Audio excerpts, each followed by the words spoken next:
नमस्कार दोस्तों।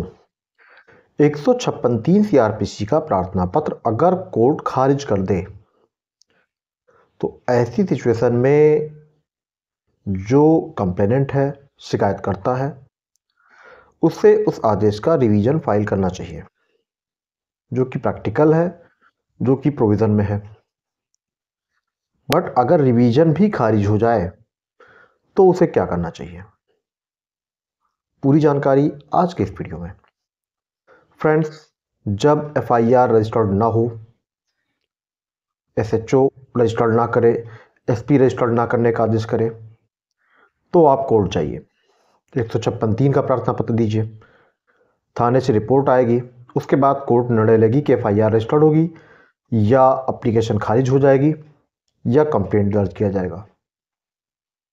अब अगर ना कंप्लेंट करने का आदेश करे कोर्ट और प्रार्थना पत्र कर दे खारिज, एफआईआर रजिस्टर्ड करने का तो आदेश हुआ ही नहीं, तो ऐसी सिचुएशन में अगर आपने एप्लीकेशन मजिस्ट्रेट कोर्ट में दी है तब तो आप सेशन कोर्ट में रिवीजन के लिए एप्लीकेशन देंगे और उस आदेश का जो मजिस्ट्रेट कोर्ट ने पारित किया था उसका रिवीजन होगा। रिवीजन के लिए आपको ये ध्यान रखना है कि जितना कंटेंट आपने 156(3) सीआरपीसी के प्रार्थना पत्र में दिया था उससे कोई अधिक दस्तावेज डॉक्यूमेंट आप नहीं लगा सकते हैं।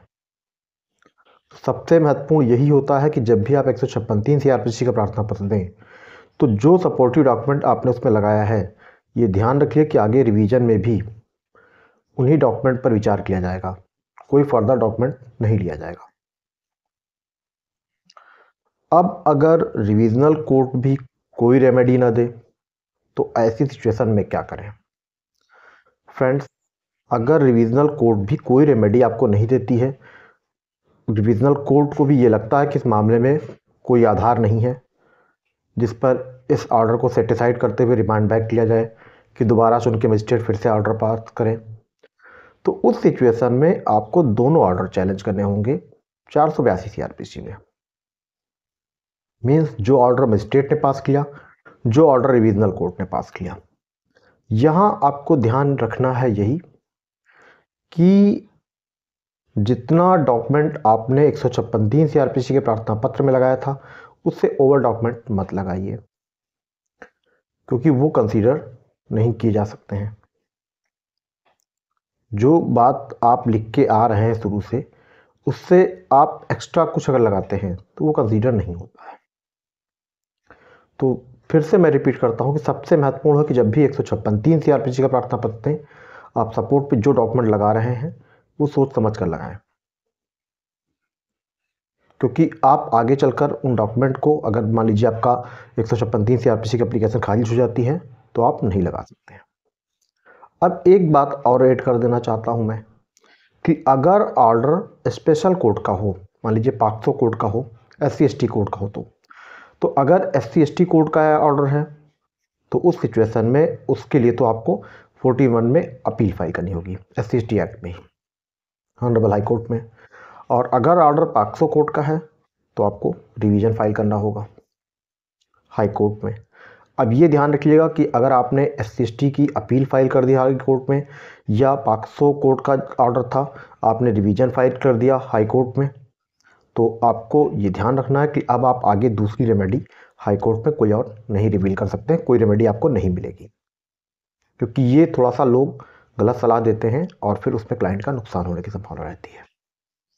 तो फ्रेंड्स, इतना ध्यान रखिए कि जब भी अगर 156(3) सीआरपीसी का प्रार्थना पत्र खारिज हो जाए तो आप रिवीजन फाइल कर सकते हैं, रिवीजन खारिज हो जाए तो आप हाई कोर्ट जा सकते हैं 482 सीआरपीसी में। अगर SC/ST कोर्ट का आदेश है और वो खारिज हुआ है 156(3) सीआरपीसी का प्रार्थना पत्र, तो आप सेक्शन 14(1) SC/ST एक्ट में अपील में जा सकते हैं ऑनरेबल हाई कोर्ट में।